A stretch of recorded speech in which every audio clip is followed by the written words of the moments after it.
Baik teman-teman semua, ketemu lagi dalam video kali ini. Saya akan membahas tentang jenis-jenis teknologi atau ICT yang bisa kita gunakan dalam pembelajaran matematika. Sekali lagi ini bahannya saya persiapkan dalam bahasa Inggris, tapi saya yakin cukup mudah dipahami karena bahasanya sederhana dan singkat, dan kita juga familiar dengan bahasa-bahasa yang digunakan.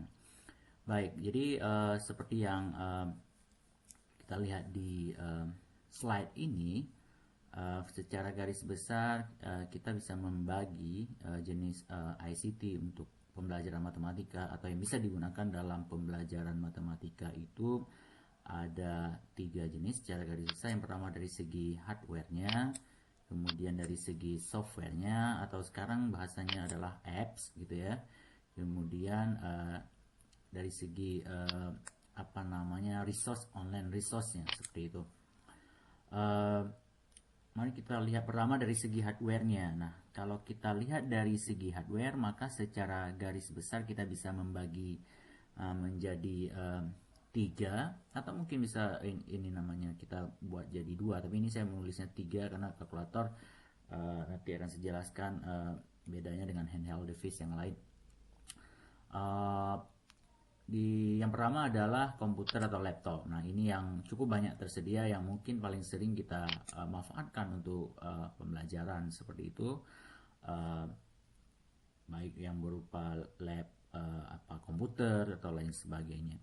Kemudian yang kedua ada kalkulator. Nah, kalkulator ini sebenarnya itu adalah teknologi yang paling awal-awal diadopsi dalam pembelajaran matematika gitu ya. Dulu dimulai dengan kalkulator 4 fungsi, kemudian beralih ke diperbarui jadi ada scientific calculator, kemudian yang terbaru ada namanya graphic calculator. Saya ingat dulu ketika masih sekolah SD, kalkulator itu pernah digunakan seperti itu.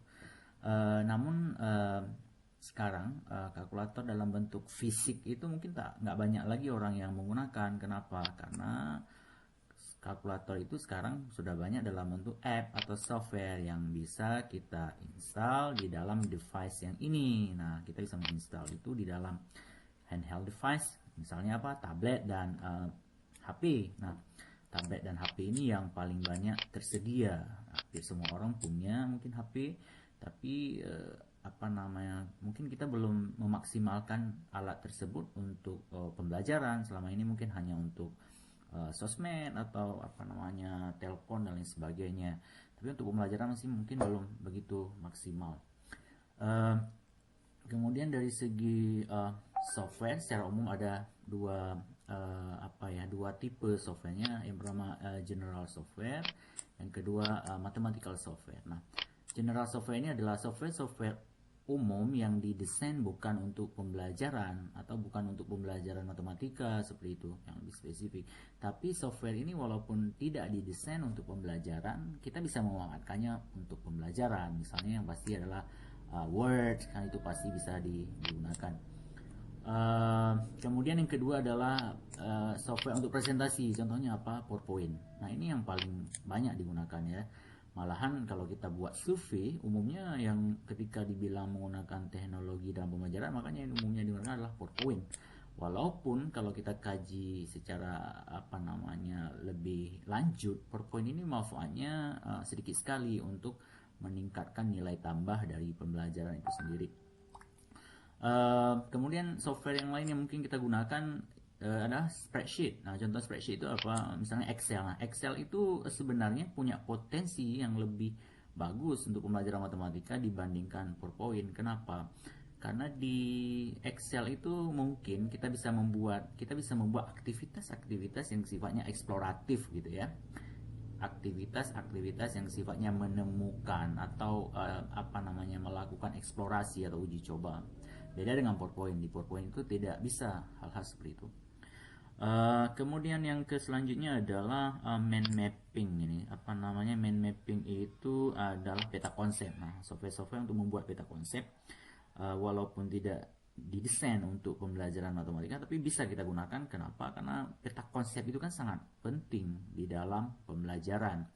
Nah, salah satu software yang bagus untuk peta konsep itu Inspiration. Jadi kalau nanti teman-teman menarik di Google aja Inspiration, nah teman-teman bisa dapat menggunakan selama 1 bulan gratis. Nanti setelah masa gratis itu habis, mungkin bisa diinstal ulang seperti itu. Dan yang terakhir yang general software yang bisa kita gunakan juga dalam pembelajaran adalah software yang sifatnya untuk visualisasi 3 dimensi. Nah, misalnya apa yang bisa kita gunakan? SketchUp. SketchUp ini didesain untuk dibuat untuk orang-orang yang mendesain seperti rumah atau mendesain interior seperti itu. Namun demikian, kita bisa memanfaatkan dia untuk pembelajaran yang 3 dimensi. Kemudian bagian yang kedua adalah software yang memang dibuat untuk aktivitas matematika atau pembelajaran matematika. Jadi contohnya apa di sini kita bisa mengelompokkan dia jadi 4 kelompok. Itu ada matematik dynamic software. Itu software yang kita bisa gunakan dia untuk hampir semua atau semua topik matematik di tingkat SMA atau SMP. Contohnya softwarenya apa? GeoGebra. Nah, GeoGebra itu kita bisa menggunakan untuk mengajar hampir semua topik. Kita bisa misalnya mengajar kalkulus, bisa mengajar aljabar, bisa mengajar geometri, bisa mengajar statistik, bisa dan lain sebagainya. Kemudian ada juga yang selanjutnya softwarenya adalah dikelompokkan Geometry Dynamic Software. Nah, Geometry Dynamic Software itu yang khusus didesain untuk pembelajaran geometri. Contohnya apa? Geometry Sketchpad. Nah, Geometry Sketchpad ini sebenarnya dia itu lebih duluan daripada GeoGebra, tapi karena dia tidak gratis maka kalah populer dengan GeoGebra. Jadi GeoGebra itu sekarang lebih populer. Yang pertama dia gratis, yang kedua dia itu bisa untuk banyak topik gitu, tidak seperti Geometry Sketchpad seperti itu. Makanya dia sangat populer sekarang, dan karena sifatnya gratis dan open source, GeoGebra ini ada komunitas. Nah, nanti di video selanjutnya saya akan menjelaskan lebih detail tentang GeoGebra ini.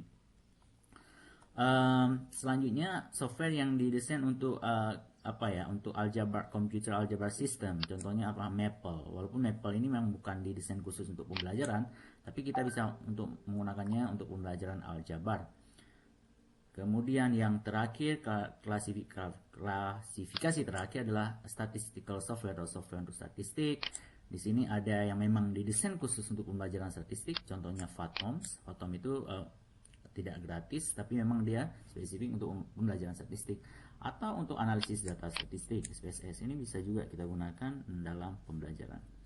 Jadi dari semua kategori ini, kalau Bapak Ibu berminat, sebenarnya mendalami satu ini aja, GeoGebra sudah cukup untuk Bapak Ibu bisa gunakan di dalam pembelajaran, baik di tingkat SMA, SMP maupun SD seperti itu.